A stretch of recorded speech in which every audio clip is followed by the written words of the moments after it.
माननीय सभापति जी, मैं आज इस सदन में एक ऐसे मुद्दे की ओर आपका ध्यान दिलवाना चाहता हूं जो न सिर्फ समाज की बातचीत को प्रभावित कर रहा है बल्कि हमारे लोकतांत्रिक ढांचे, हमारे युवाओं की मानसिक स्वास्थ्य और सार्वजनिक विश्वास की नींव को भी हिला रहा है।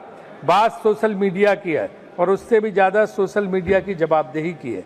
आज स्थिति है कि कोई भी कुछ लिख देता, किसी पर भी आरोप लगा देता, किसी की भी प्रतिष्ठा को एक ही पोस्ट में तार-तार कर देता है। और माननीय सभापति जी, एक बार कोई चीज़ वायरल हो गई तो उस झूठ को वापस लेना लगभग असंभव हो जाता है। न प्लेटफॉर्म जिम्मेदारी लेते हैं, न लिखने वाला सामने आता और उसके बीच में पिसता एक आम नागरिक, उसकी इज्जत, उसका करियर और उसका मानसिक संतुलन।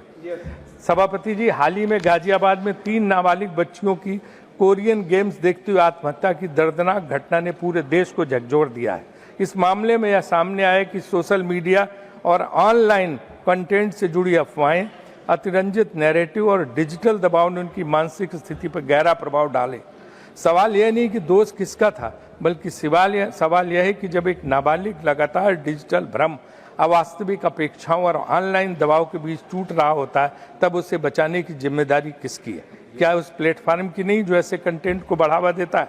सोचिए कैसी विडंबना है कि हम एक ऐसे युग में रह रहे हैं जहां हथियारों पर तो कानून है, जहर पर कानून है, सड़क पर गाड़ी चलाने पर कानून है, लेकिन सोशल मीडिया पर झूठ फैलाने की कोई ठोस जवाबदेही तय ही नहीं की गई है।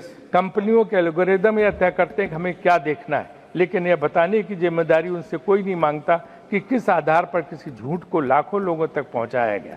कौन सी व्यवस्था है जहां प्रभाव है, पहुंच है, लेकिन जवाबदेही नहीं है। आज यह सदन इस प्रश्न पर विचार करे कि क्या सोशल मीडिया पर आचरण के स्पष्ट नियम होने चाहिए या नहीं। क्या यह स्वीकार्य है कि करोड़ों भारतीयों तक पहुंचने वाले प्लेटफॉर्म कम्युनिटी गाइडलाइंस के नाम पर सब कुछ अपने हिसाब से चलाएं और देश की संसद तमाशा देखती रहे? क्या यह उचित है किसी व्यक्ति की छवि नष्ट की जाए, किसी महिला को लगातार ऑनलाइन उत्पीड़न सहना पड़े, किसी किशोर की मानसिक सेहत बिगाड़ी जाए और फिर भी जिम्मेदारी कोई ना हो?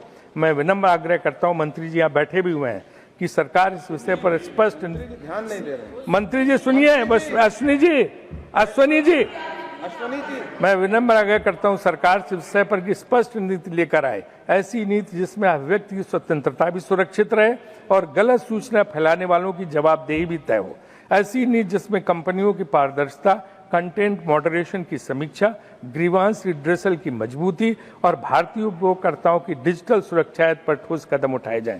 सभापति जी, सोशल मीडिया केवल मनोरंजन का मंच नहीं है, यह जनमत निर्माण का सबसे प्रभावशाली माध्यम बन चुका है।